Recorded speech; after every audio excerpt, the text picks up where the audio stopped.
on his way. Devil is on his way. Devil is on his way, motherfucker. The devil gonna make you pay. Fall to your knees. Devil is on his way. Fall to your knees. Devil gonna make you pay. Fall to your knees. Devil is on his way. Mountain Murders is an Appalachian true crime podcast. Some content may not be suitable for all listeners. Listener discretion is advised. We say fuck a lot.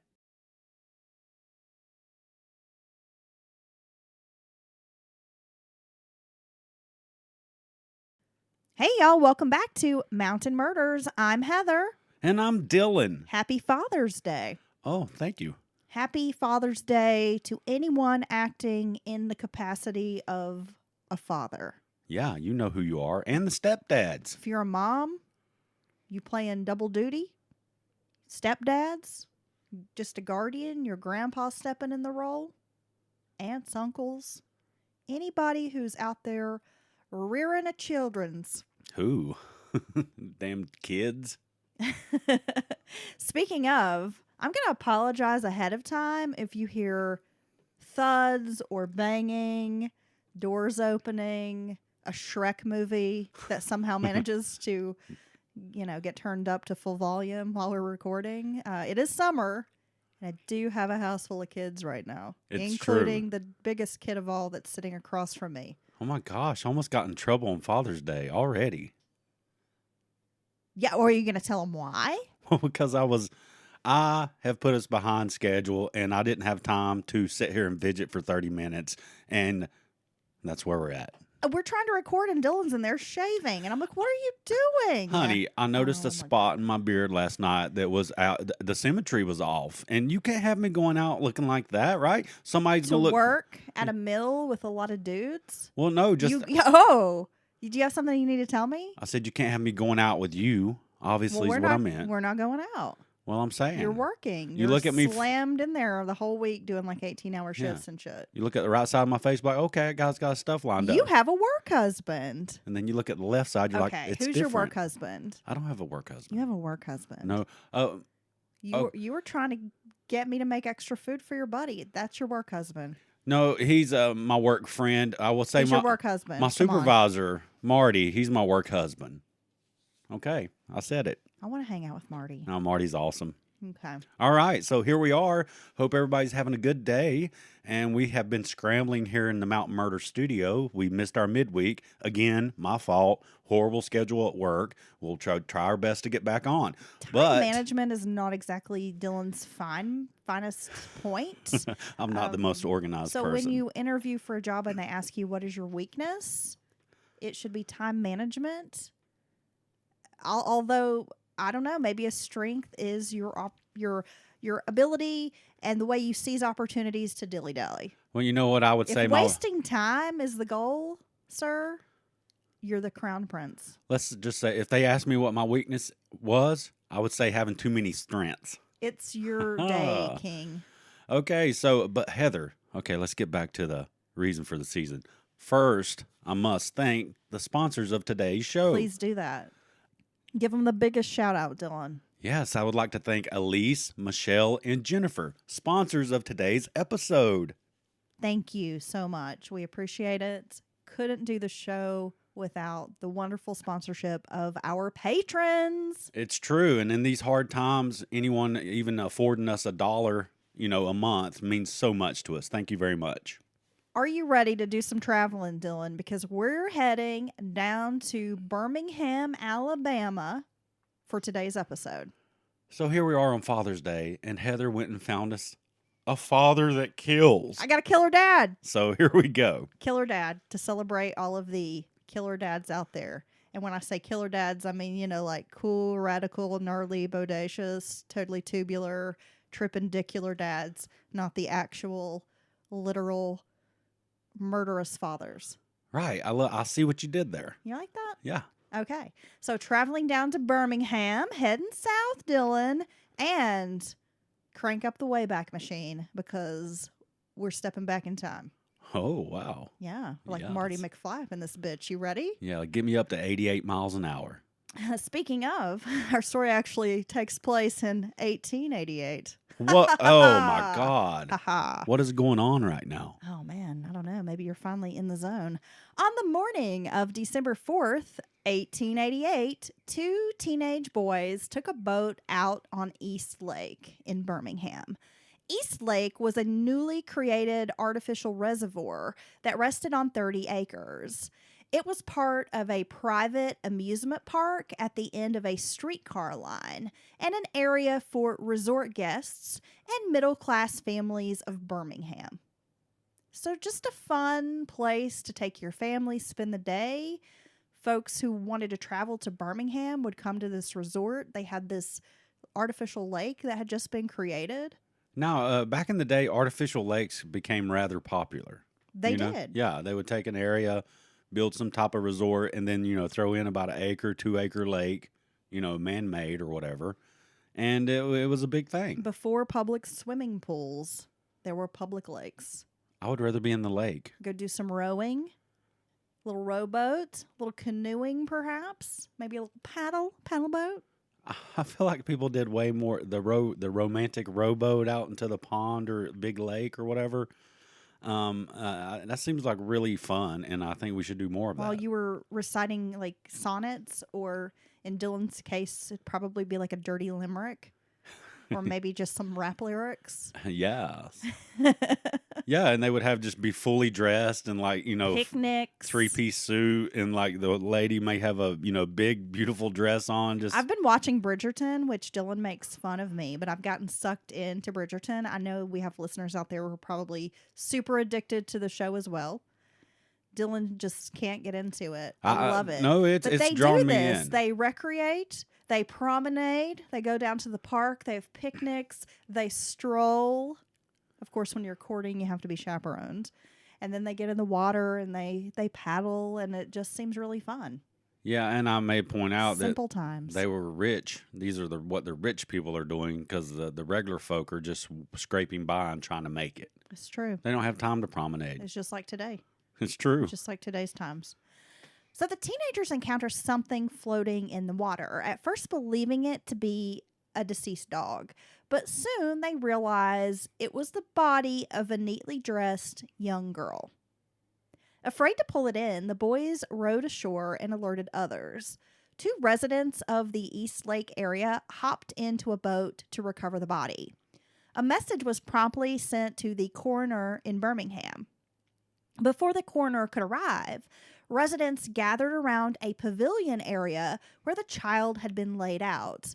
Ladies wept at the sight of the small girl. Finally, the coroner, a man named Babbitt, arrived at the scene. No residents of the East Lake area recognized the child. So she was not someone who lived in this neighborhood.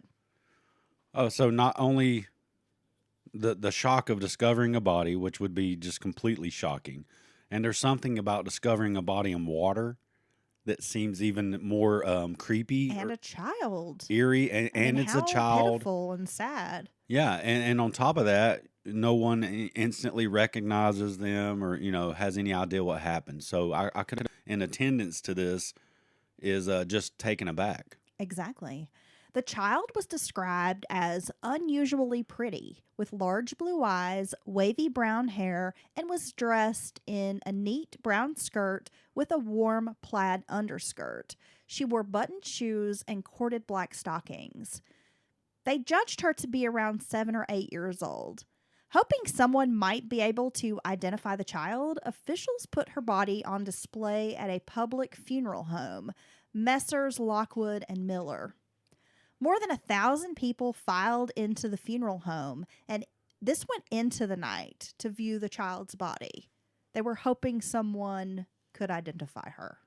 Well, I must say, and I would say that it's not uncommon for them to display a body during this time, right? So they had to, easy setup. People knew what it was. But this is actually a pretty interesting attempt at identification, I think. Students were released from school early to visit the body, yet no one seemed to be able to recognize this little girl. A rumor spread that she was one of the newsgirls of the city, but they were all accounted for. It was the following day when a butcher named W.O. Franklin came through the line that her identity was finally revealed. Her name was May Hawes, daughter of a train engineer named Richard and his wife Emma. Richard was an employee of Georgia Pacific Railway Company. Richard was from Augusta, Georgia originally and was about 32 years old. He had been working with the railroad for years, and though he was illiterate, Richard managed to be promoted within the ranks rather quickly. Emma Pettis was known as one of the beauties of Atlanta. A year into their marriage, May was born, and then she was followed by 2 other children. Mr. Franklin stated that he had last seen the child on the Saturday before her body was found. She had come into the butcher shop to procure some meat. During their conversation, May Hawes informed the butcher that her father was leaving that evening for Meridian, Mississippi, and was to be joined by her mother and the 3 children within a few days. Mr. Franklin had learned by Monday that the family had left the house that they rented and supposedly had gone on to Mississippi, as the little girl had stated, until he saw her body on display. Oh, so as far as he knew, after she left, they were leaving town to go be with her father. Yes. Okay. That they would be moving to Mississippi. So I'm sure he heard the rumors and the stories of this little girl's body being found. Obviously, he came to get in the line and view it, and I'm sure he was shocked when he instantly knew. She sounds like a striking child, a really cute, beautiful child. And I'm sure he was very shocked when he's like, "Oh my God, I know her. I just saw her." Yes. And actually knows her enough to know her family's business and have a conversation like that with her. Right. And she seems like a very bright little child. Like she's able to carry on this very adult conversation. Yeah, I know. 7, 8 years old, explaining, well, we're going to move and my dad's going ahead and we're following. And I mean, she sounds like she's a very bright kid. Yeah, these 8-year-olds nowadays, I don't think they could tell all that. I'm not sure my 17-year-old, just about 17-year-old could tell everybody that. Anyway, so the family had occupied a modest cottage near Baseball Park between the city of Birmingham and Lakeview, where the body was found. After the child was identified, Dr. Cunningham Wilson testified before a coroner's jury that he had performed the autopsy, which showed no signs of violence, and that he was satisfied that the child had drowned. Dr. H.S. Duncan deposed that he had known the child to be May Hawes, daughter of Emma Hawes. The doctor had treated the adult for a protracted debauch at some point. Yeah, I had one of those one time. No, you didn't. And the child had been the only nurse tending to her mother. So as this Dr. Duncan had been called in to treat Emma, he was like, I guess their kind of family doctor, recognized the little girl and knew that she had been taking care of her mother. So again, 7, 8 years old with this big responsibility of caring for her ailing mother. That's a very seems like even during those times a rather mature child for her age, right? And I'm sorry. I had a thought while you were talking. You imagine that? Yeah. Okay, so the coroner's like, okay, I'm satisfied, no foul play, it's a drowning. My concern would be, and you may address this in the next couple sentences because I'm good at doing that, it would be, hey, where's the custodial, guardian, parent, older person that was with the child when they disappeared, and it's been days now, and they haven't reported them missing, or no one's been like, hey, yeah, there's been an accident, my child's missing. We're going to get to that, Dylan. Yes. Okay. I stepped on your story, sorry. I also want to mention of course, this was during the Southern Reconstruction, post-Civil War. And from what I understand, the city of Birmingham in Alabama was a post-construction, a Reconstruction city.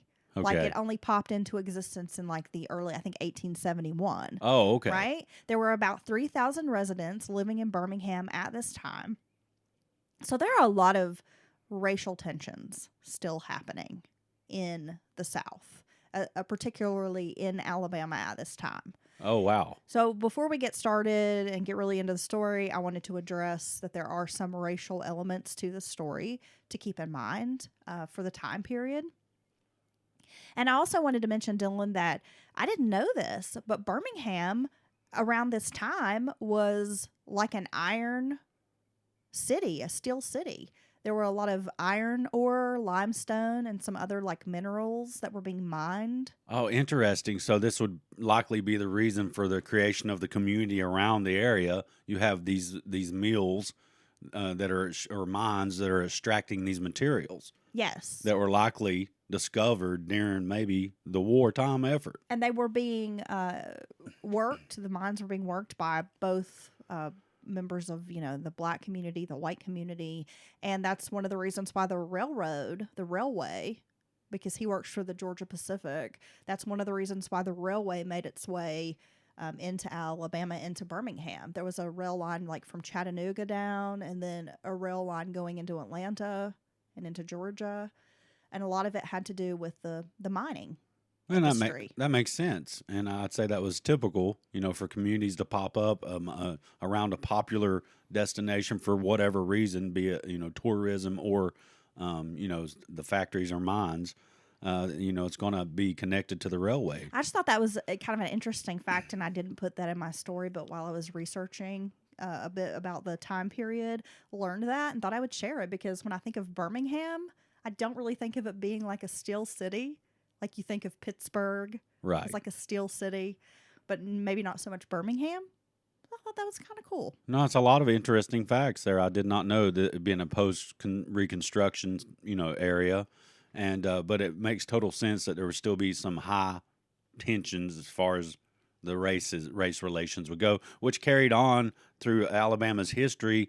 Well into the civil rights movement. Let's be honest. Well, let's be honest, into today, Well, yeah, we still have those racial issues but I popping mean, up. some huge things, events in history. Right, and it's interesting, Dylan, because the city of Birmingham, and I know we're kind of getting off subject here, but the city of Birmingham, as I mentioned, I believe it came into being like incorporated or whatever in like 1871. So during the 1880s, when our story takes place, there were about 3,000 residents. But by the end of the 19th century, like into the 1890s, the city boomed to about 20,000 residents. Oh, wow. Just in a short period. So you can see this was really kind of a boom town at the time.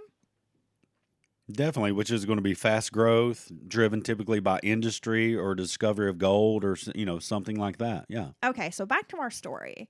A black woman named Eliza Johnson had known the Hall family, providing meals for a time, and she also was able to identify the child. So we have two people from the community who have come forward and say, this is May Hawes. There were also a number of other black residents in the neighborhood who knew the child, but they were kind of discounted because they were black folks, which is bullshit. But anyway, so it was rumored that Mrs. Hawes was a heavy drinker. Another man named Charles Chapman, who had either sold or rented Mrs. Hawes a sewing machine, also identified the child. So more people are coming forward after having put this child on display at this funeral home. So now you have definitive proof. It's not just one person. I think I know what girl Right. that is. She's a striking child. She has an obvious look. So it's definitely the child. Okay. Right. So around 9 to 10 a.m. on Monday, December 3rd, Chapman had seen May Hawes around the cottage, he said. Now, this is the sewing machine salesman. He didn't see Richard, Emma, or the younger children. Chapman encountered a woman named Fanny Bryant, who was a helper around the property. Sometimes she was I guess like a housekeeper. She did the laundry and was sometimes almost like a nanny or babysitter for the children, this lady. So he comes to the house. He sees Ms. Fanny Bryant there helping around, but the husband and the wife were out. They weren't there. So Bryant tells this sewing machine fella that Richard was at a boarding house on 2nd Avenue in the city of Birmingham. Emma had taken the children and gone to Atlanta. The sewing machine was at that 2nd Avenue location. So I guess the man had either come to get the sewing machine or to get payment for the sewing machine. I'm not entirely clear on that, but she's like, oh, well, they took it to this boarding house where the family will be staying. So the sewing machine was at that location, but the family's furniture from inside the cottage had been ordered to go to an auctioneer by Richard Hawes, and he had given Fanny Bryant a few things. So it seems they are, clearing out of this house completely. Right. Moving on. Right, just like the little girl said. Chapman informed investigators that Emma Hawes had informed him that she and Richard were divorced when she bought the sewing machine. Chapman did say that Richard was supposed to be married on Wednesday, December 5th in Columbus, Mississippi, which is information he had learned from Fanny Bryant. A man named Luther Randall gave a statement in front of the coroner jury that his brother-in-law, a man named Riley, he had said that Richard Hawes had given his ex-wife Emma $500 so she could go to Indiana once he was married. He also said 2 of his children were sent to a convent while one of the children remained in Birmingham with Richard. Okay. So we're getting conflicting stories. I was going to say, this is quite a different story than what the little girl, conveyed to the butcher there. We're going to get a lot of stories.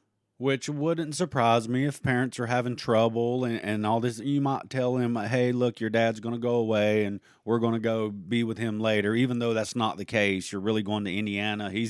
Seems like he already has someone else and is, slated to get married to him, which is kind of strange. Now, according to Luther Randall, Richard Hawes, or Dick, as he's known, and let me just say, that's a great name for him because he's a fucking dick. Dick Hawes? Dick Hawes. So Richard had given this information to his brother-in-law, Riley, on the Thursday before any of this had happened. In Fanny Bryant's statement, she claimed that Emma Hawes had spent Friday and Saturday packing up the household. Mrs. Hawes asked her to return Sunday to continue helping with the packing. When Fanny showed up at the cottage on Sunday morning around 9 a.m., she found only Richard and May inside. Richard told Fanny that he would be staying at the boarding house on 2nd Avenue along with May. Now, in front of Fanny, Richard asked his daughter May what she would do when he brought his new girl around. Okay. Okay? And the little girl says, I'm going to call the new girl Mama. Okay. Richard explained that it would be some time before May would meet his new wife because she would need to be enrolled in school first. Bryant watched May until Monday evening when her father fetched the child. So after this, Fanny Bryant goes to the house. She's trying to help pack up. Emma's not there. Neither are the other 2 children. So it's just Richard and little May. She's kind of like witnessing this conversation happen. And then that's when Richard is like, hey, can you watch May for me? So Fanny Bryant takes May and keeps her until Monday evening. So has her like all day Sunday, Sunday night, pretty much all day Monday into Monday evening.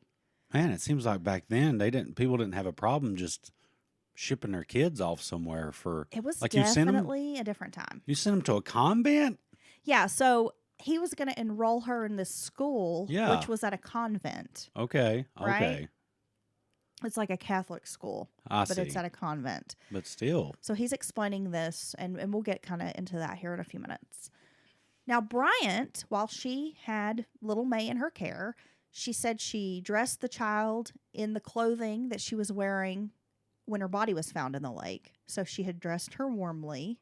Oh, wow. That's interesting. That's starting to give you a timeline. She, hadn't been that long after she, how long do you wear a set of clothes, right? 1 day maybe? Right. So she's found on Tuesday. Right. And this was Monday night. She's like, I dressed the child warmly, made sure she had on her stockings, her little wool underskirt.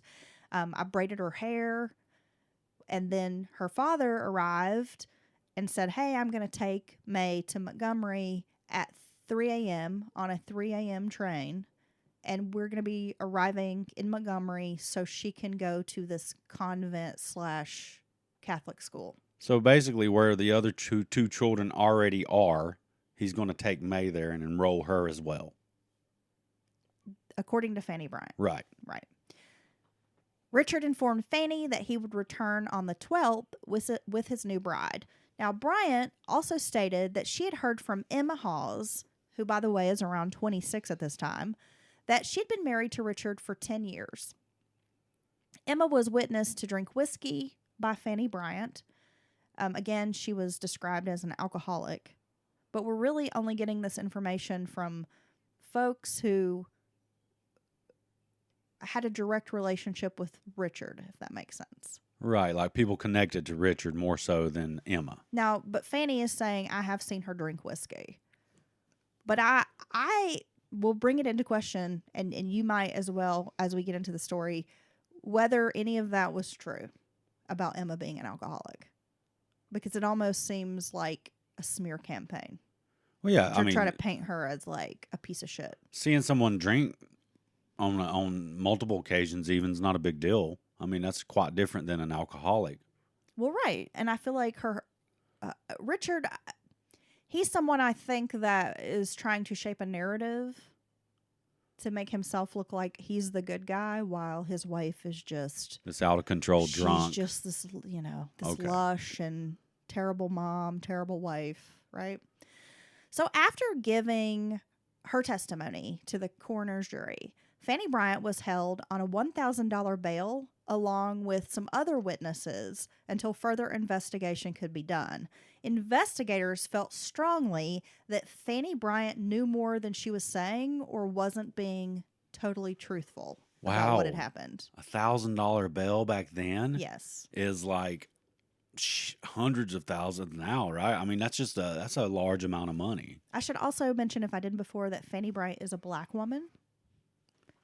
I assume that just because of the nature of her connection to Richard and, the chores and the job she did for him. So looking back just at the time period, whether or not she was being truthful, I feel like her race was a big reason why they thought perhaps she wasn't being truthful. Or it just like, we just don't, on face value or just off the rip, they're not going to trust her. They might not trust her. And that seemed to come up a lot in my research, is she was being targeted or being treated as though she was dishonest or played some part, a bigger part, simply because she was black. Who puts a witness in jail and holds them under a bond? I mean, that's crazy. I know. I mean, I'm just like, how is this even constitutional, right? Even if you know or have a strong suspicion that witness is not being fully cooperative or knows more,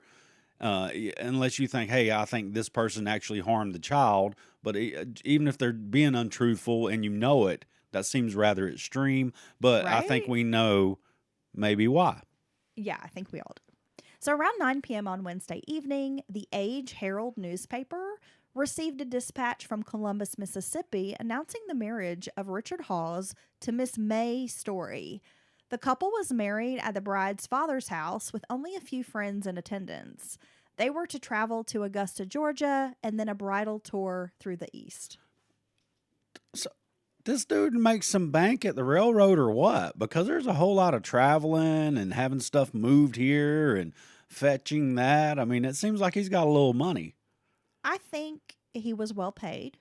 Okay. For his work with the railroad. He was described as earning what would be considered like a middle class income. Okay. Right? Hearing Richard was the last person to have seen his daughter on Monday night, naturally investigators wanted to speak with him. They took immediate measures to secure Richard Hawes for questioning. He was to arrive in Birmingham at 9:40 p.m. via railway. Investigators secured a warrant, so now everyone, including the coroner's jury, believes that May Hawes has been murdered.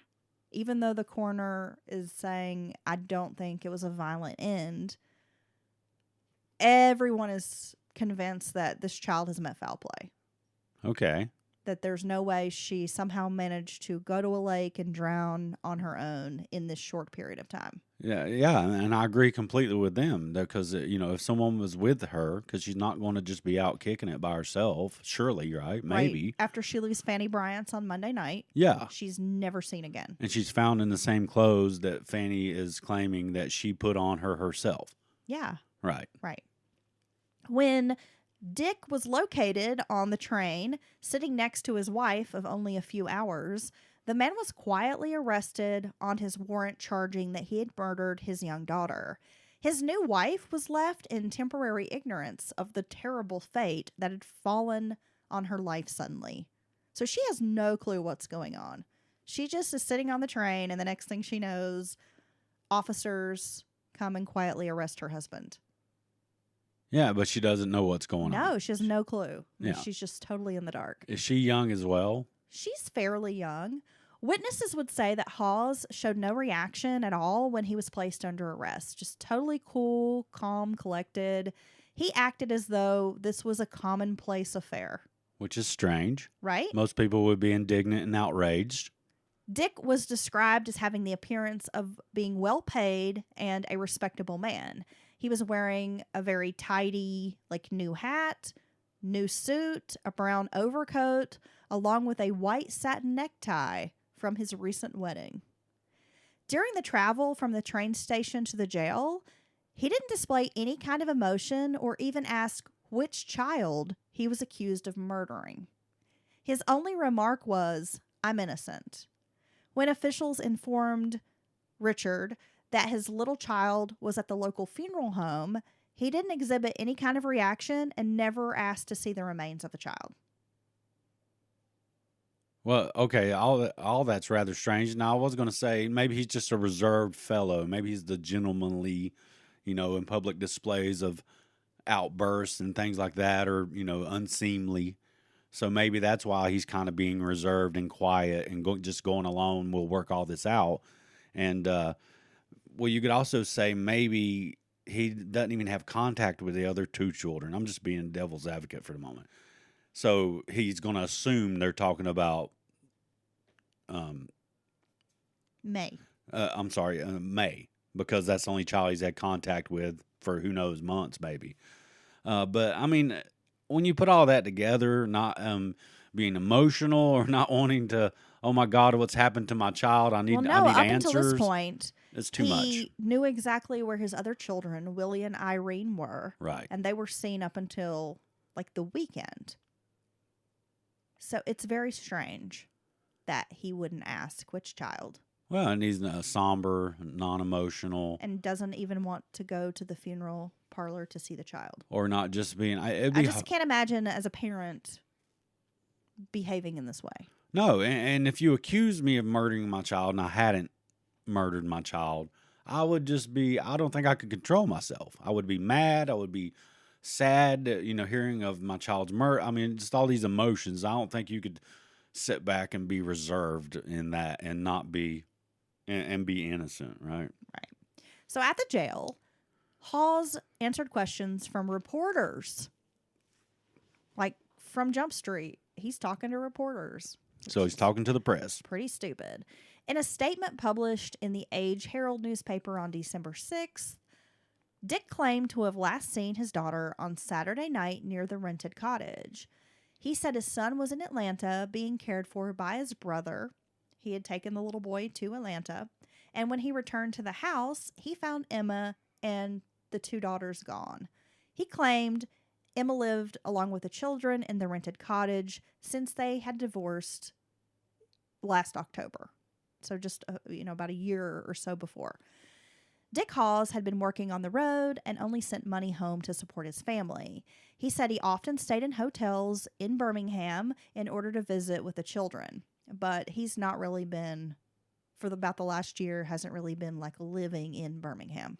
He's been working out of town. On Sunday, he spent the day looking for Emma and the girls, but had no luck, concluding that she had just up and left town with them. Then he needed to make the trip to Columbus for the wedding, and he stopped off at the Florence Hotel on Monday night.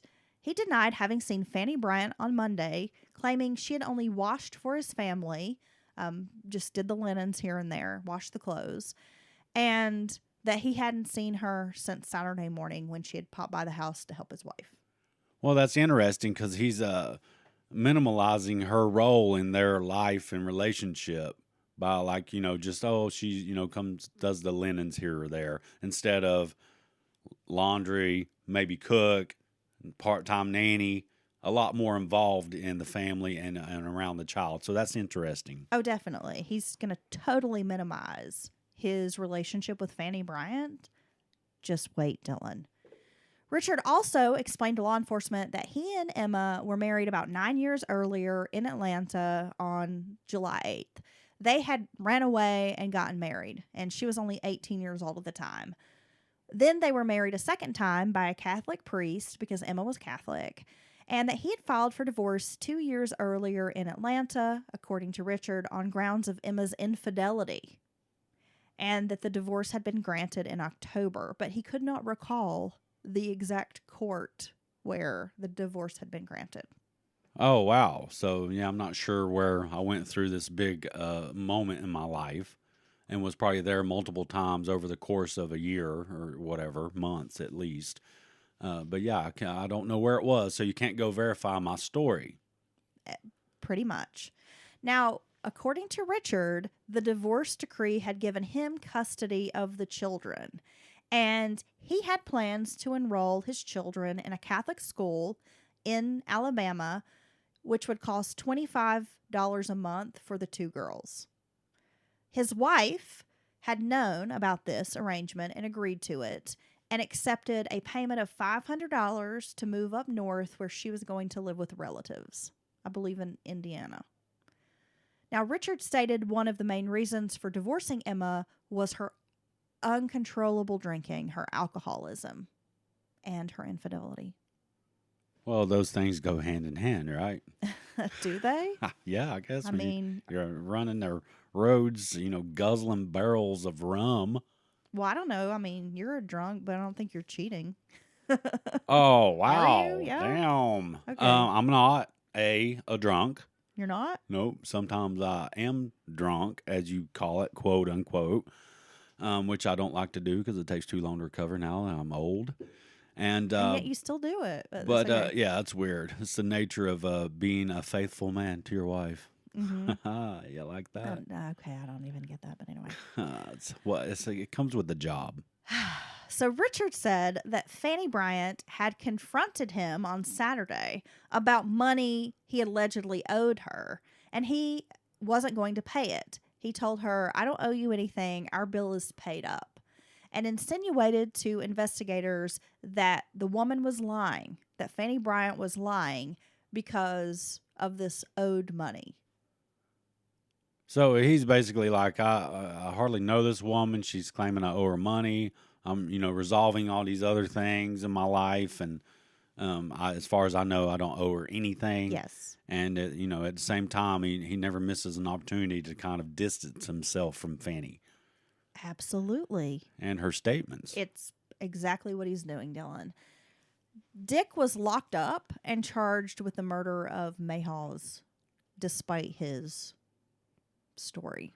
So they're not buying it, the investigators. Not at all.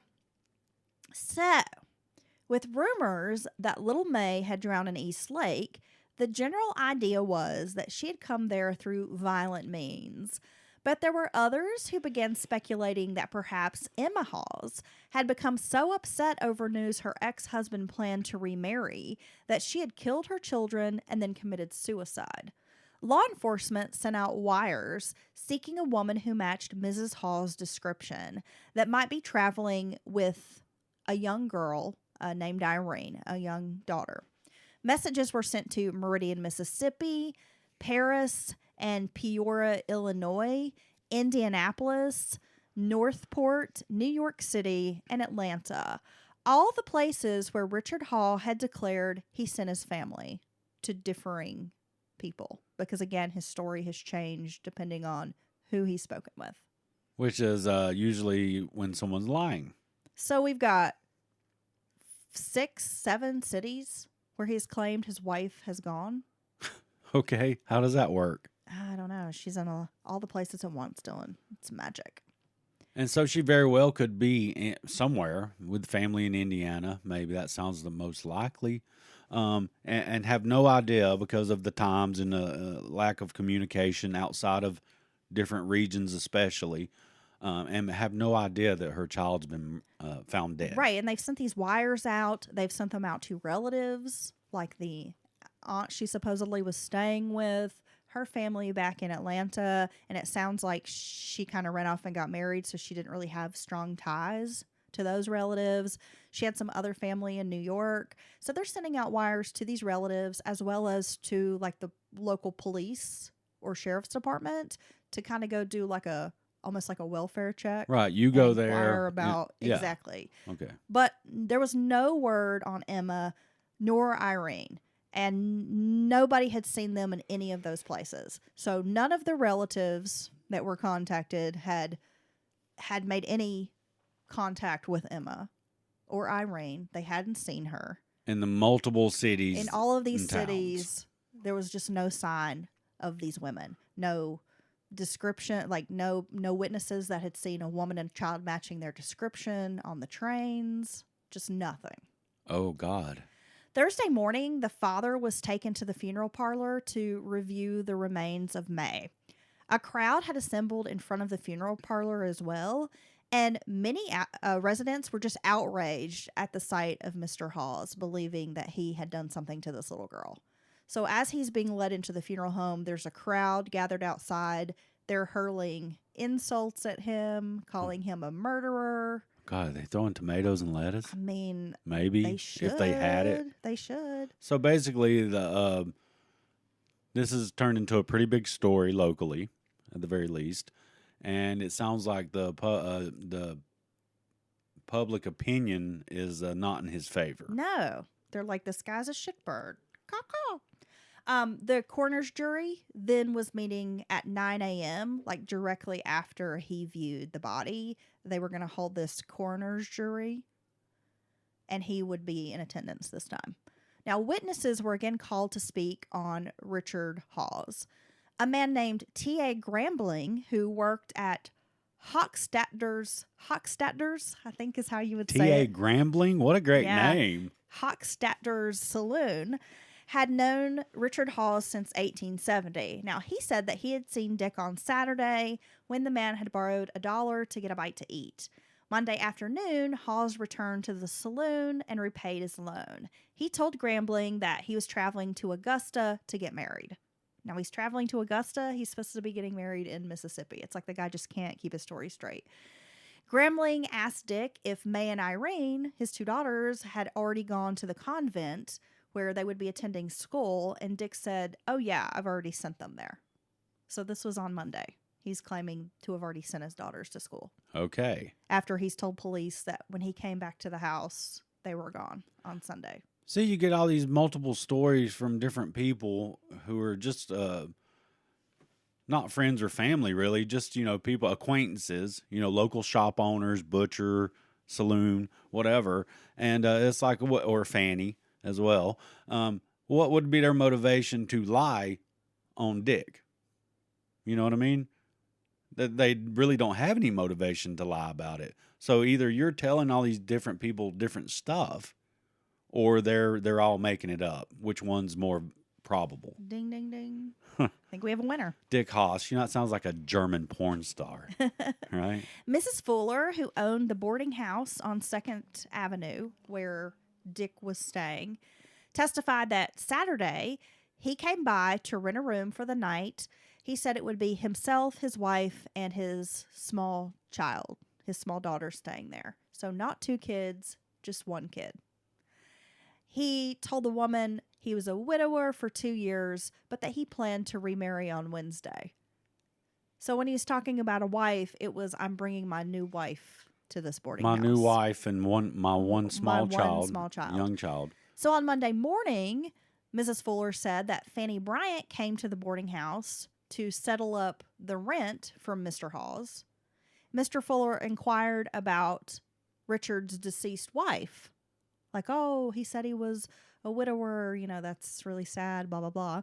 And Fanny Bryant is like, oh, she's not dead. He's divorced.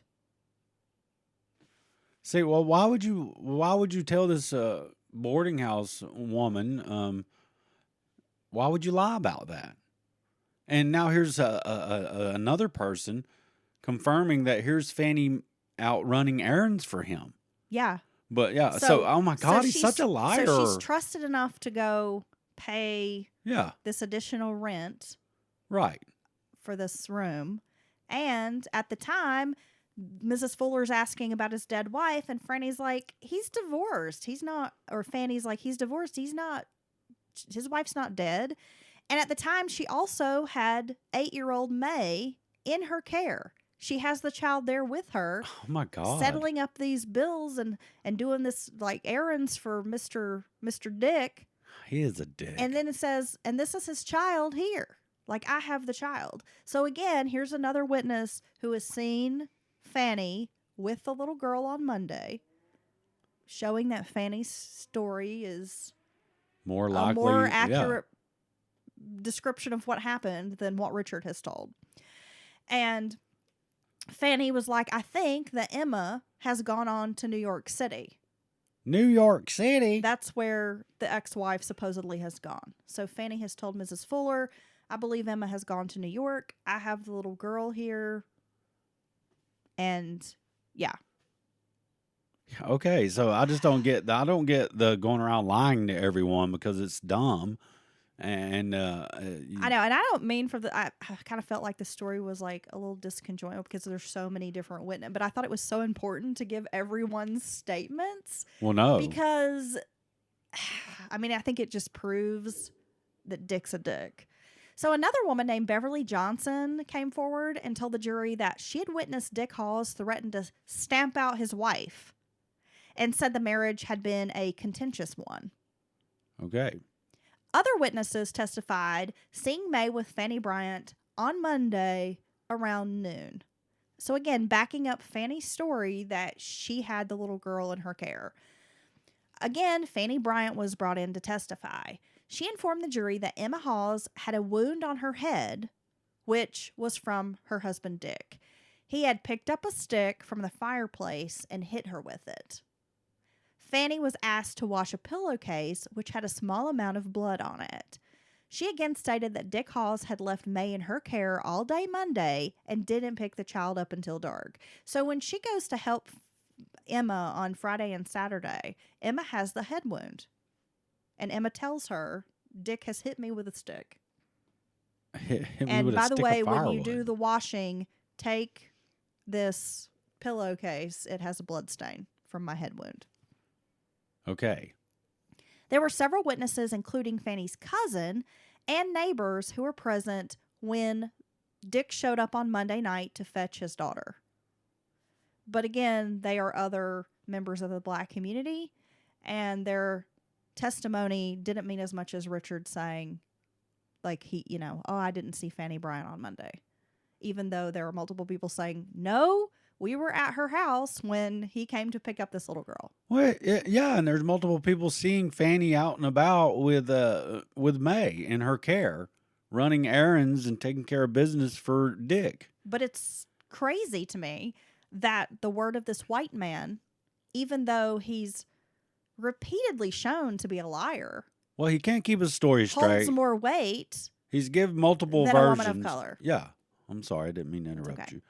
He's given multiple versions of what's happened, multiple versions of where Emma's been, and the events surrounding, these last few days of when May was with him. Was she? She wasn't. The kid telling people the kids are already gone, but they're not, and it's just. I mean, I just don't understand, even in this time, how someone's fucking skin color could cloud your judgment to the facts of what you're seeing in front of you. When you got other people who are shop owners, and I'm going to assume they're likely white, whatever, confirming basically everything that Fanny's saying, backing up this main witness's testimony. And yet she's still being held in jail under this $1,000 bail. All because she is a black woman. Cannot. Yeah, that's 2 strikes against her. But wait, it gets worse for She's Fanny. black and she's a woman. In this day, in that time, men are not going to fucking believe her. God, okay, I'm sorry. Let me get control of myself. I can't imagine thinking like that. I just can't. When Fanny Bryant's house was searched, investigators uncovered some items that had belonged to Emma Hawes, including a ribbon that had Emma's hair in it. Okay. There was also a rug that had belonged to Emma that also had pieces like strands of Emma's hair rolled up in this rug. Like not actually made into the rug, but like rolled up in the rug? Right. Okay, that's weird. Like the rug had been rolled up and taken out of the house, but it had strands of Emma's hair in it, enough that investigators thought it seemed like this hair maybe had been pulled out. Okay. Like just big kind of strands, as though somebody had ripped this out of her hair. And Fanny's rolled it up and taken it. Now, having the ribbon with the, like a ponytail or something, that doesn't, that might seem odd to us, but that might not be that odd during this time. Something someone might give someone to remember them by, maybe? I mean, is that weird? Or like I'm... Yeah. Okay. Why? Here, have my hair so you can make a hair doll. Yeah, it's weird, Dylan. I don't know. I like hair dolls. I mean, I don't think that most women are going to give their housekeeper a lock of hair unless maybe they were they were intimate. Well, yeah, they were very intimate friends. That's true. Okay? That is something you may do for a loved one or a lover. You might keep a lock of your child's hair. I don't know. It's very strange to me. I have some of your hair that I keep in my pocket at all times. My daughter actually has a bag of her own hair. Okay. Yeah. Well, she's strange. It's okay. She's a little weirdo. Okay. So back to our story. So there's the rug that has the chunks or strands of hair rolled up in it. And there were also some blood-stained garments in Fanny's possession. And of course, she's going to try to explain this away. Oh, well, I do the washing. That's why I have these blood-stained clothing items. Okay, this is a bit weird on Fanny's part. So, all right, continue. Fanny also claimed that some of these personal items that belonged to Emma had been gifted to her. Emma was like moving on, leaving town, and they were auctioning off all of their furniture and stuff. But here, she gave me a few of these things. And that's possible, minus the hair. That's the weird part. But then that's what I was thinking when you said a few of Emma's things were found there. She could have gave them to her, like, here, I don't want this. You like this rug, you can have the rug or whatever. Or perhaps it was given to her to hide because these items were telling. Well, consider... Like maybe these items were like part of a cover-up. Well, yeah, considering the rug is weird short of having Emma's body rolled up in it. Yeah, and then bloodstained stuff and blah, this and that. Yeah, that's quite possible as well. And she did do a lot of little errands at the direction of Mr. Dick. So, yeah, that's quite possible. And there's more to Fanny. We'll get to that in a minute. So another woman named Maria Jones, who happened to be Fanny's neighbor, had also seen clumps of Mrs. Hall's hair on the floor of the cottage Monday. Because I guess at some point she had popped by there to see Fanny or whatever. Fanny's over there kind of straightening up this cottage, right? And she sees clumps of hair and I guess asks why they're, whose hair is this? Why is their hair? And Fanny's like, oh, that's Emma's. And Maria Jones said she personally picked up a big piece of hair, like a big clump of hair, and placed it on the fireplace mantle. So there's hair all over the place. Yeah, which is strange. Which I get it. Folks with long hair do tend to shed. No, not clumps. But not clumps of hair. No. As if there had been some sort of struggle and hair was pulled out of someone's head. If I saw a clump of hair right now when I walked back into the kitchen once we're done recording and we leave the studio, I would be freaking weirded out. Anytime if you see a clump of someone's hair, it's very strange. Enough to can see a wad of hair over there in the corner, right? Yeah, that's weird. My hair is so fine and thin that if somebody saw a clump of my hair, you would have to think they pulled out all the hair in my head because my hair is so fine and thin. I have such little amount of hair. No, it's very strange, and I'm not surprised that her friend, her neighbor, commented upon seeing it. So yeah, that's very weird. It is very weird. So Man, apparently, this story hair in a rug, hair all over the floor of the house they rented, and also hair tied up in a ribbon. Why do I feel like this could be an epic period piece movie? I mean, it could. I mean, this could be on the level of A Time to Kill. When I hope they die, and I hope they burn in hell. Meanwhile, I'm sorry, authorities, that was a horrible Samuel. Meanwhile, authorities are still searching for Emma and Irene because the whole time, like, they sent out wires. No one has seen this mother or her child. Now, Willie, little Willie, the son, he's determined to be safe in Atlanta. He is actually in Atlanta with Richard's brother, Jim. Okay. Okay. The census in the community seemed to be, or the consensus, I should say, in the community seemed to be that Dick Hawes had killed his wife and 2 daughters. But he had staunch defenders, such as the Brotherhood of Locomotive Engineers. They went as far as hiring a private investigator to prove Richard's innocence. Okay. Like, he's a great guy, would never do this. Well, and that's not. I mean, that's people he works with and has connections to. So that's not. That's kind of weird. They went so far as to finance a private investigator, but I guess maybe they feel strongly that he could never do this. By Friday morning, news had come from Atlanta that though Dick had sworn he had divorced Emma, there was no official decree. It seemed none of the stories Dick had offered up regarding his wife and daughters were the same. Each story gave details of a different city and opposing circumstances. His new wife was interviewed finally, and according to her version, Dick had claimed to be divorced with only a son who was living in Birmingham. He made no mention of having 2 daughters at all, ever, throughout their entire relationship. Never mentioned he had 2 daughters, only that he had a little boy. This entire time for days, she's been sitting on that train in that seat. Yes. And they went back and were like, we'd like to ask you a couple of questions. Yeah, how did you know? I just feel like she was just like, oh, I do declare. I'm just sitting here until my husband comes back and tells me what my next move is. Please, Dick, what do I think next? Yeah, exactly. Ugh. Gosh, I could not see you living in these times with these men that acted like that. Even a good guy is going to have this kind of likely have an air about him of, you do what I say and blah, this and that. No, I'm too oppositionally defiant. I would have been burned So, and even a long time ago, let's be honest. his son's not at the convent, enrolled in school. You know, he's there with his brother. So, again, there's just it's like nothing he has said at any point has proven to be true. Right. And through this entire courtship, she had no idea that he had 2 daughters, that he had 3 kids. So when she finds this out, I mean, she's blown away.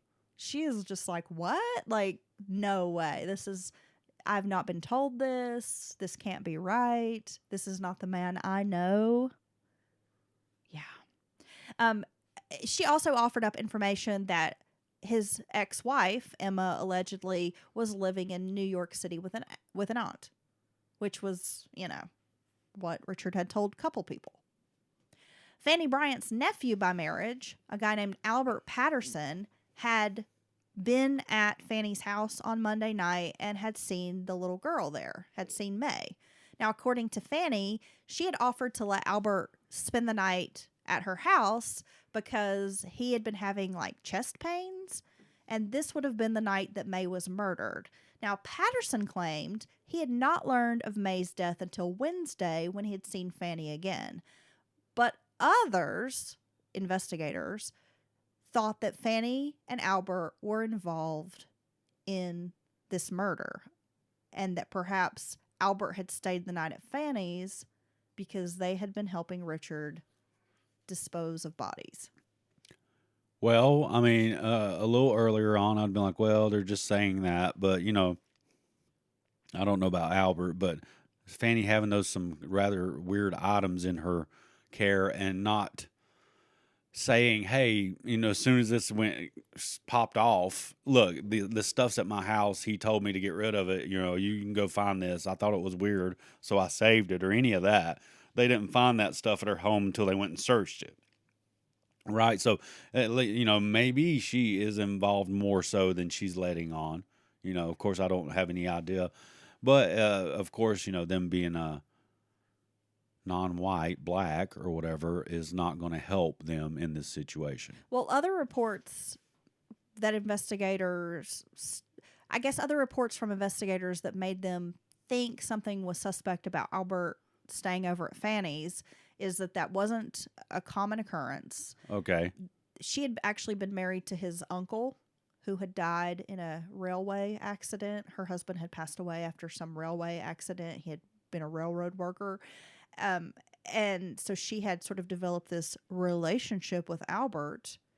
It was not ever stated that they might have been involved, but it was implied in that very 1800s way, right? And Did you, sir, occupy a twin bed next to Miss Fannie Mae? well, that's the other part of this is that investigators thought it was odd that Fanny wanted him to spend the night because she only had one bed in her home. Well, and this is the time when, you know, it's just not, you didn't just hang out with a guy all night. You know what I mean? Mm-hmm. It was uncouth. Yeah. Yeah. Ooh. Unchaperoned. So on the morning of December 8th, authorities dragged a pond in the Lakeview district after someone discovered a blood-speckled axe along with a piece of torn ribbon attached to a fence. The landscape around appeared that something heavy had been dragged to the edge of this pond. So just some casual person sees a blood-speckled axe and, wait. Drag marks to the pond. There's a ribbon caught in a fence.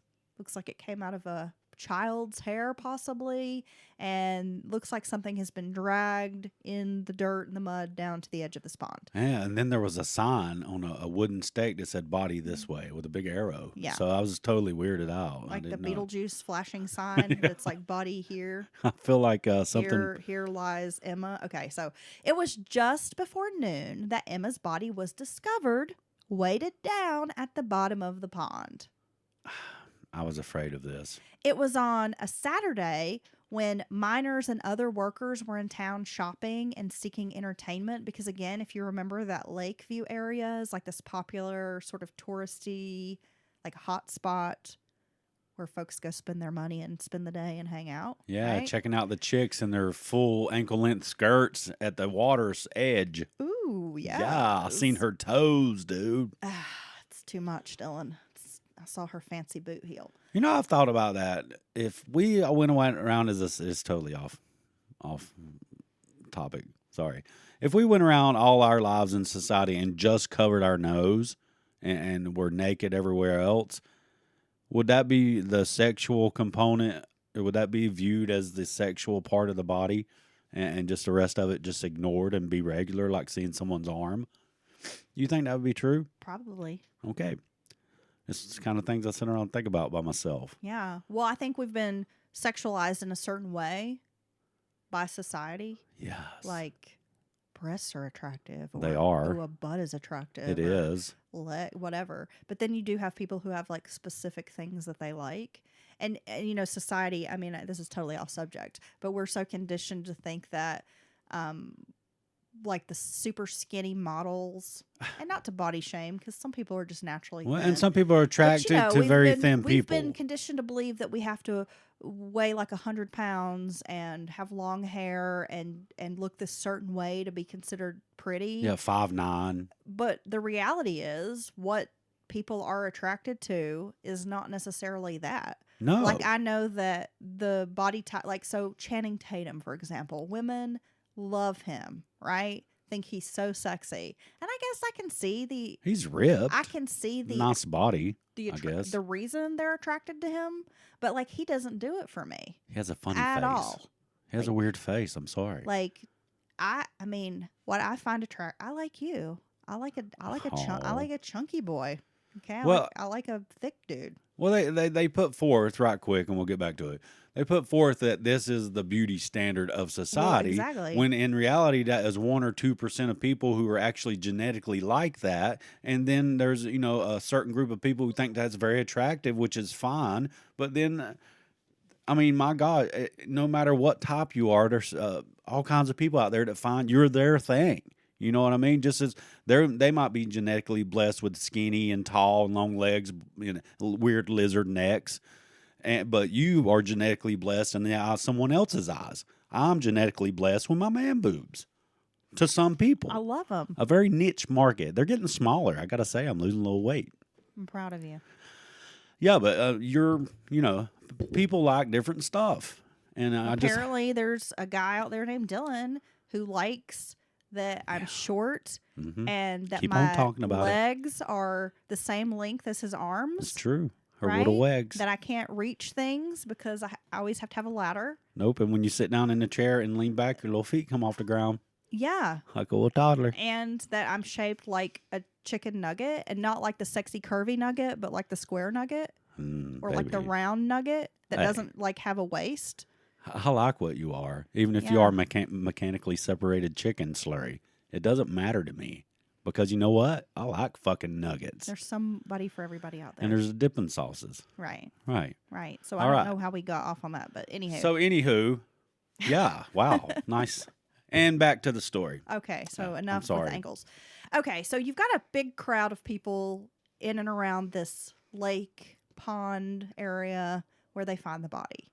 Right. And this is sensational at this point. I'm sure everyone's just like, oh my God, So when word starts to spread that Emma's body had been discovered, crowds of people hopped on the train to come visit the crime scene. People have always been interested in true crime. Man, it's true. Long before Capote, long before some of these other big events that were the first true crime sensation, it's been for hundreds of years, maybe well, 1,000. the Victorians, they really kind of made true crime a thing. It's true. They were super into it. And residents were angry that something so heinous could take place in their city. They were fucking mad, Dylan. They've come to see this body. They're like, we know this guy did this to his wife and daughter. We hate him. He's a piece of shit. And that's when talk of lynching begins spreading. The mob mentality, which is interesting. I think some people don't. Lynching was horrible and happened to, Black Americans. I mean, I would cry if I even think about it. It's so horrible. Happened so many times. But this wasn't reserved just for black individuals. The mob mentality or the lynching. In the Old West and stuff, they came and got, if they had a criminal who did something particularly bad or egregious and they felt like they wanted to get their own justice, they came to the jail and got that person. In Appalachia, we call it mountain justice. And the cop or the sheriff or the one deputy either sometimes was like, hell yeah, you can have him because I think he's a piece of shit too, or just totally incapable of stopping when 100 people show up with guns, bricks, and pitchforks. Well, there's that. Now, Emma had a railroad iron hitch attached to a curtain rod that was around her neck.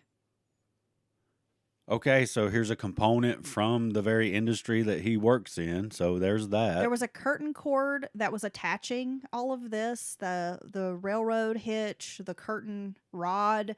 The curtain cord was tied around her neck, her waist, her heels. So it was like this makeshift device. Her skull was crushed by a blow to the back of the head. The autopsy discovered 2 scalp wounds and a contusion on the brain.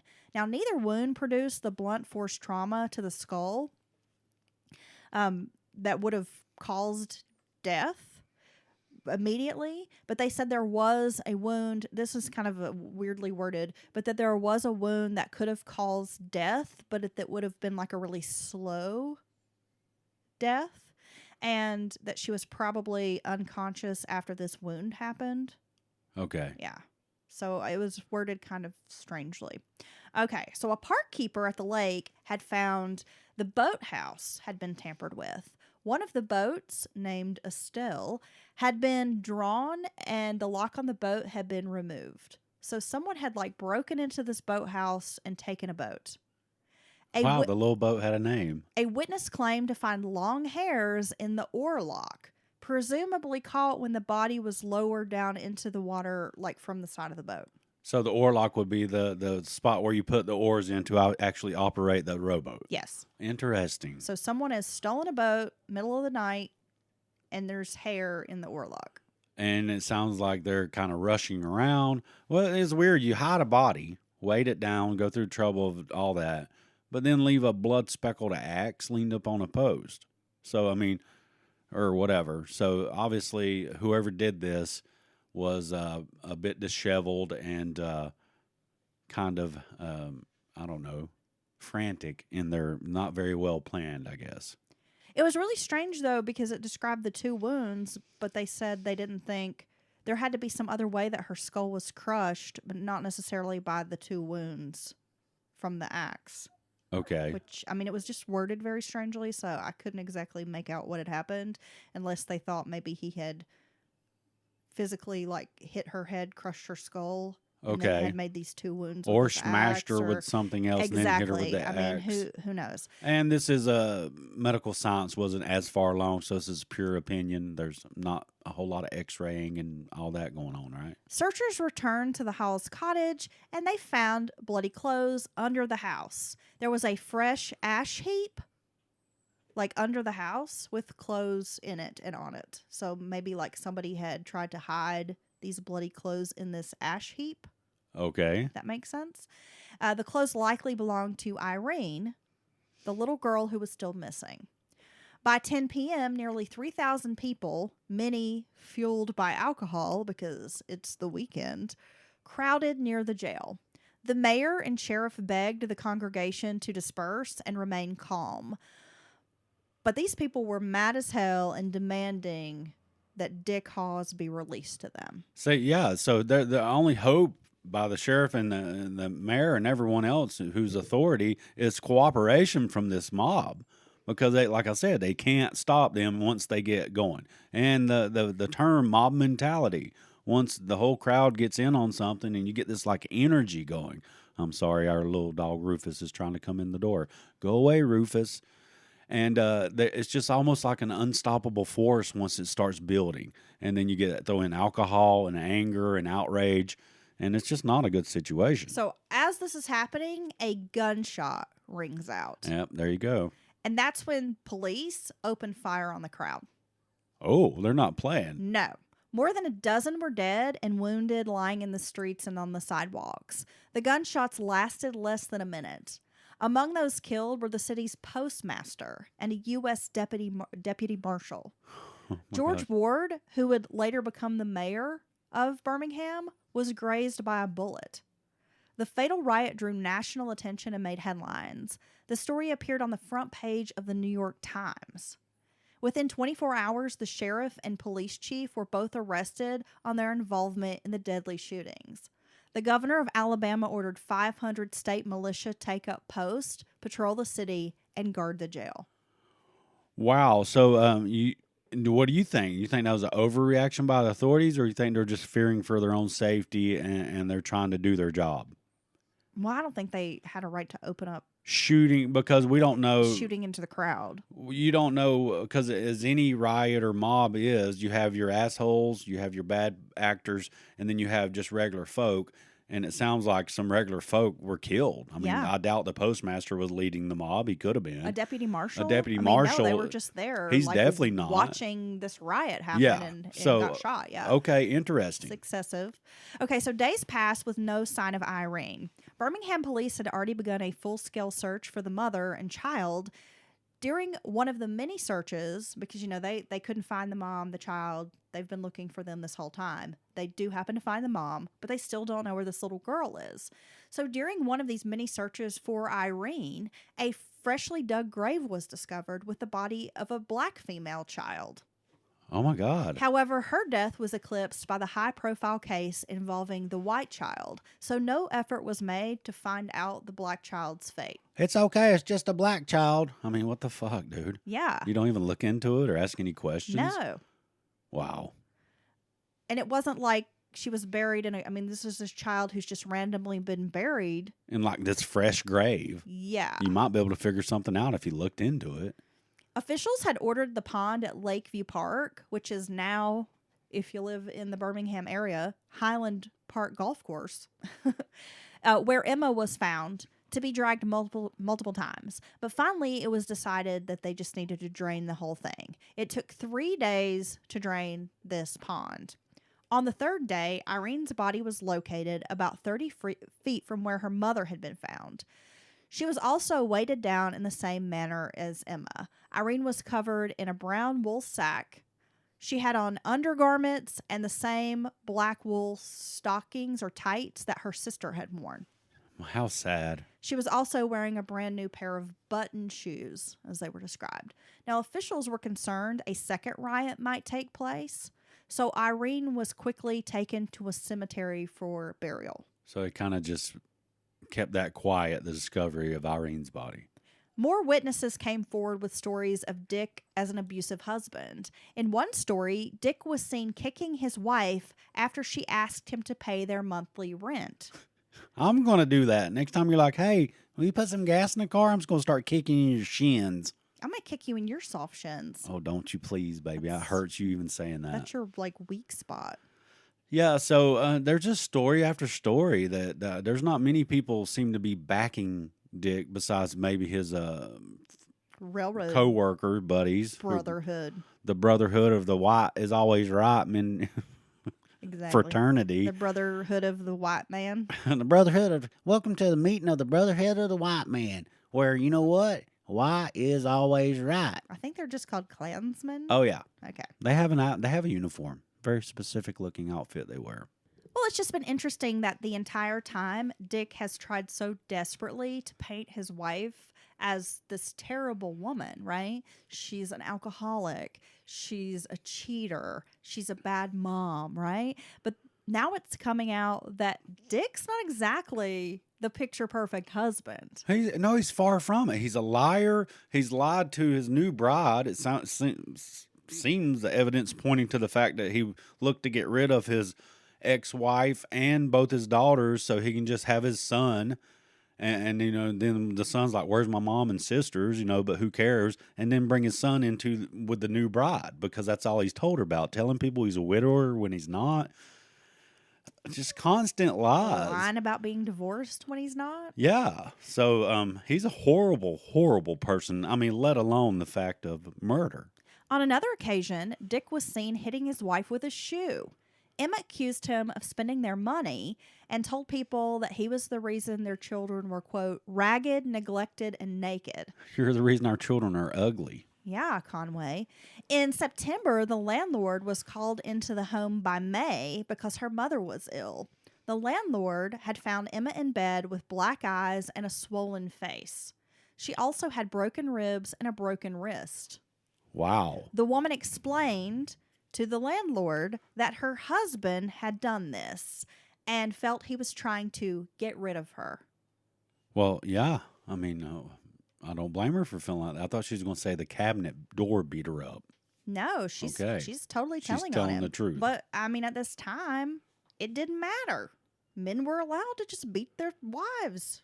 Well, you would think in this day and age, if you go a doctor, a medical professional, what you were to tell them that, they would contact authorities and the cops would come get that piece of shit.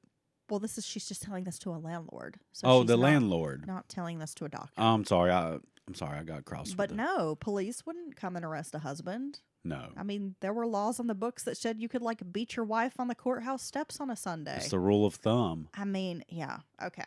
So Emma then went on to tell the landlord that she had some property in Atlanta, which Dick had wanted to sell, but she wouldn't consent. And that this was another reason why he had attacked her. Emma said, quote, I will die before I agree to it, meaning allow Dick to sell my property.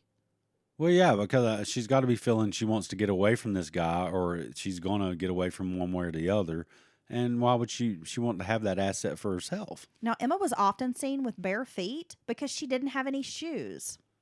See, that's why he's got this money. You said he's maybe considered middle class, but and he's well dressed. He's well dressed to the nines, and has money to court this new woman. Yeah, but then doesn't want to take care of his wife because he's not divorced or his 3 kids. I would fight Dick for charity right now. I will arrange it. So she was often seen without any shoes and would tell people, I don't have any shoes because Dick won't give me money to buy shoes. And was often seen dressed poorly. And that meant not in weather appropriate clothing, was often seen wearing rags when it was wintertime, didn't own a coat. I mean, this is fucking pitiful. This is so sad. Her children were also seen wearing ill-fitting and old clothing, often not properly dressed for the weather. A man who collected rent for the landlord would often run errands for Emma because she didn't own shoes. And she would say, can you go run this errand for me? Or can you go to the butcher? Can you go pay this bill? Something, because I don't have any shoes and I can't be seen out in town like this. And so the landlord's like assistant would feel pity and go run errands for this woman. Well, let alone, I'm sure it's not comfortable walking, the city streets or town streets I know. barefoot. I'm like, why didn't one of these people buy her a fucking pair of shoes, bro? Is there no charity? Nobody feeling kind? Well, Generous? they're probably afraid to, get too involved, or the husband will get mad if he sees her with shoes and finds out I gave them to her. Who knows, man? But this is horrible. You have to get people to help you run errand or ask for help because you don't even have freaking shoes. The landlord and the assistant often said the rent was late, like almost every month. And it was because Emma had trouble getting Dick to pay the rent on their cottage. And of course, was known to beat her when she asked him for money to pay the rent. Neighbors had also seen Ms. Hawes run outside with the children and plead for help, claiming that her husband Dick had threatened to kill her and the children. And this was on more than one occasion that she would be seen like running out into the yard and begging people to help her. Inside the former cottage where the family lived, law enforcement, along with reporters, again toured the home. So this is like the second or third time they've gone back to this house. They ended up finding a club in the corner by the fireplace, which Fanny Bryant said Dick often used to beat his wife. The broom had clearly been used to sweep up bloodstains in the home, and those bloodstains were present on the wooden floors along with a wall in Mrs. Hall's room and on the walls leading down the hallway to the kitchen. Jesus. And it was clear that someone had tried to clean up the cottage, but who? Who had tried to clean up the cottage? And all fingers seemed to point to Fanny Bryant. Dick Hawes was now charged with 3 murders, along with Fanny and her nephew, Albert Patterson, who were believed to be accessories. By now, law enforcement think Fanny helped clean up these crime scenes, that she may not have directly been involved with the murders, but that she most definitely helped Dick clean up the crime scene. Well, I mean, if he helped remove items in the house that were bloodstained or might have shown guilt, and that likely Albert Patterson helped Dick move these bodies and chain them up and put them at the bottom of a pond. Because okay. He would need to have help to do those things. Now, her having those items at her home, I thought was a bit damning for Fanny, where she's concerned. But as far as like being directed by Dick to clean after he's beat her, I mean, it sounds like this has been ongoing abuse for quite some time. I mean, you could easily say she was afraid of him, and if he just killed his white wife and kids, then, you'd have no problem killing me, a black lady, and I was afraid or whatever, or just, doing what I was told as it, the way it's been. But, okay, how do you feel about Fanny? Well, there was other talk that Dick had, in fact, given Emma $500 in cash. Now, it's possible he had taken that cash back. I think it's likely. But others believed Fanny had stolen that money from Emma. Okay. That Fanny maybe had either been paid that money or had taken that money from Emma to help. Okay, and she very well could be accessory after the fact. I'm not sure how those charges would be outlined back then, but and then Albert, if he's not involved, is very unfortunate just by association, basically. Has been drug into this. So if he's not involved, that's rather sad. Well, when the sheriff, along with members of the press, entered Hall's cell to inform him that his daughter Irene's body had finally been discovered, he simply asked, "Where?" and then requested a cigarette. When asked if he wanted to make a statement, he offered up a very curt no. An eyewitness testimony placed Dick along with May boarding a rail line on December 3rd between 7 and 8 p.m. and getting off together at the East Lake stop. Less than an hour later, the man was seen getting back on the rail for the return trip alone. The next day, which would have been early in the morning, Richard departed for Mississippi. The trial for Dick Hawes was finally held in the spring of 1889 after several postponements. Prosecutors theorized that Dick needed to get rid of his family before he could marry Miss Story. Hawes' second wife divorced him soon after he was arrested, though the marriage was likely deemed illegitimate because he had never actually divorced his first wife. Bigamy. So he's also a bigamist.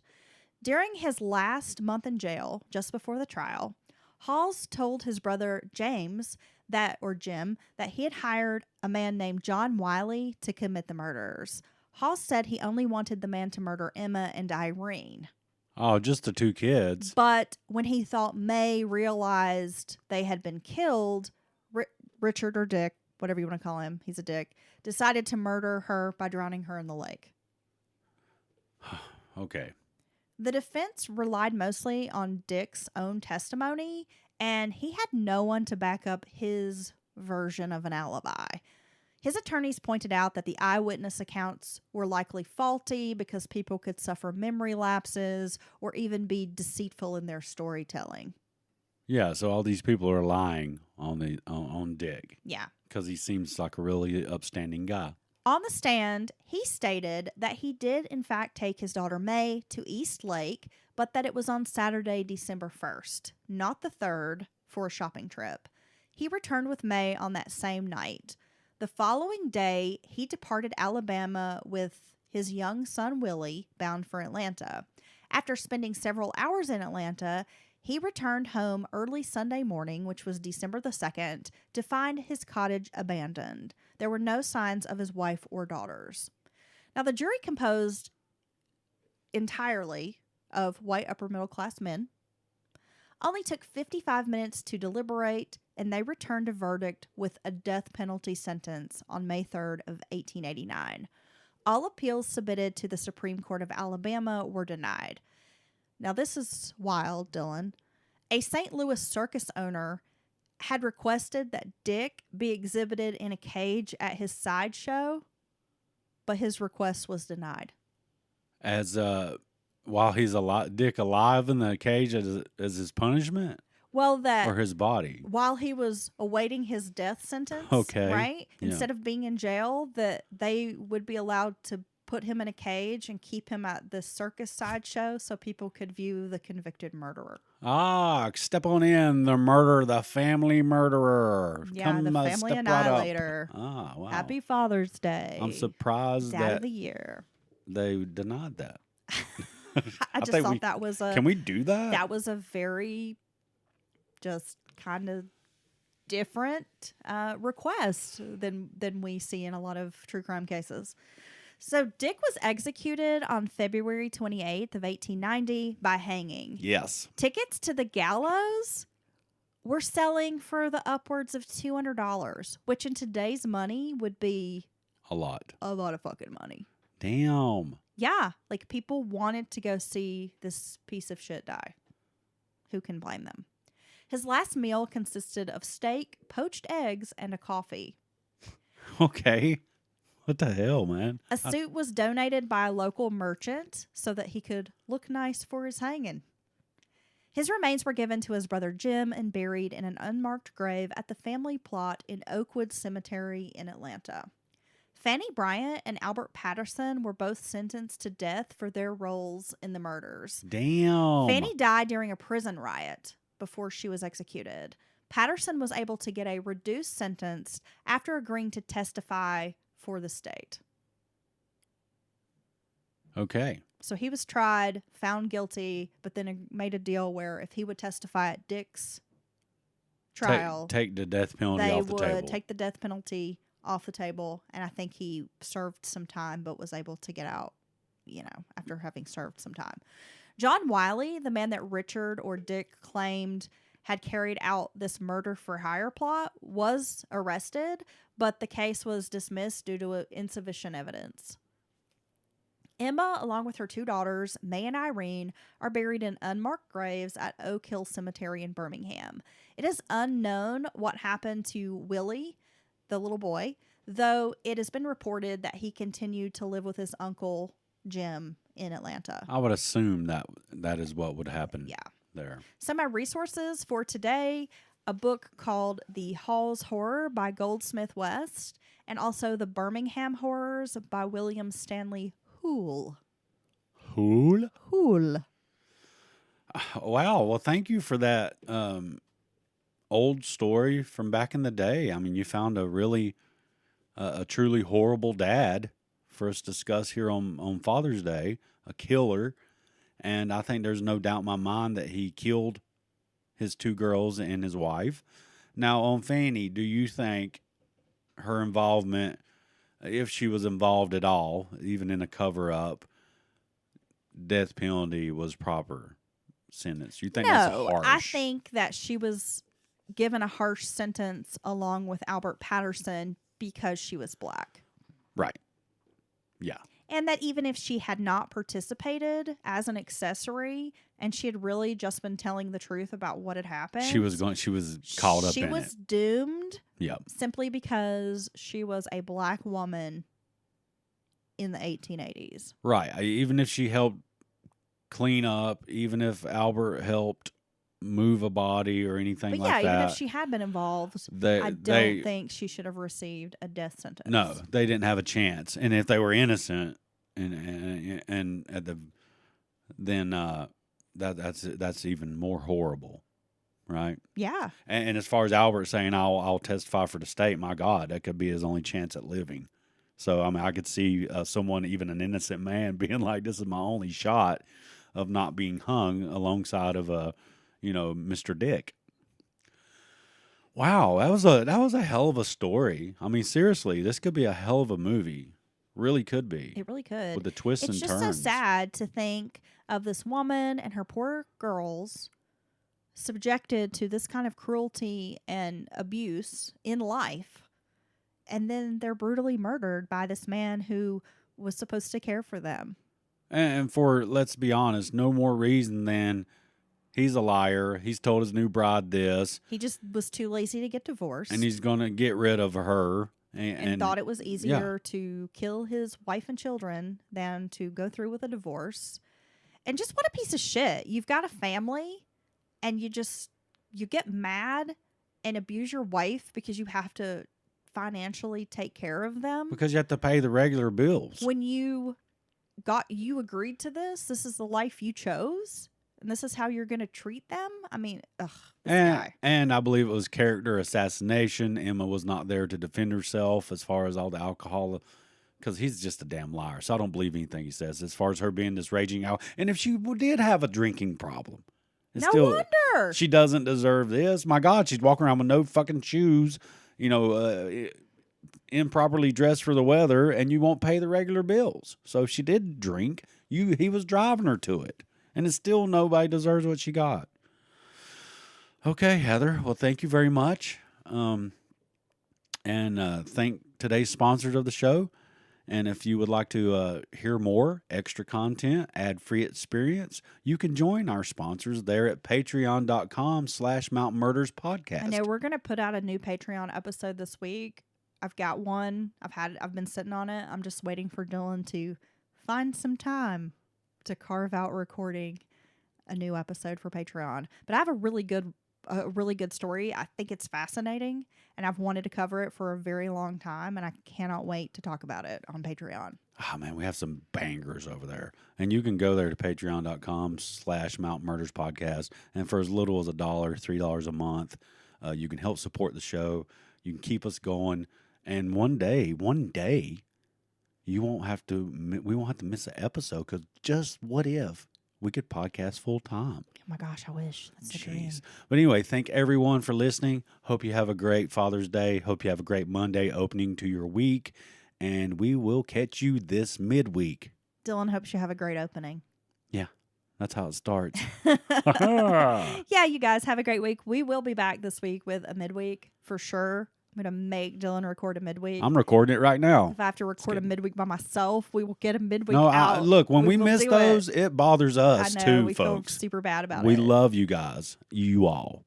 Thank you. Yeah. Okay. So if you have a case suggestion, something you want to hear, just have feedback, comment, what have you, mountainmurderspodcast@gmail.com. And of course, you can find us on social media. I will be posting the few photos that are available in this case, so you can take a gander at old Dick. I bet he looks like a dick. He looks like a dick.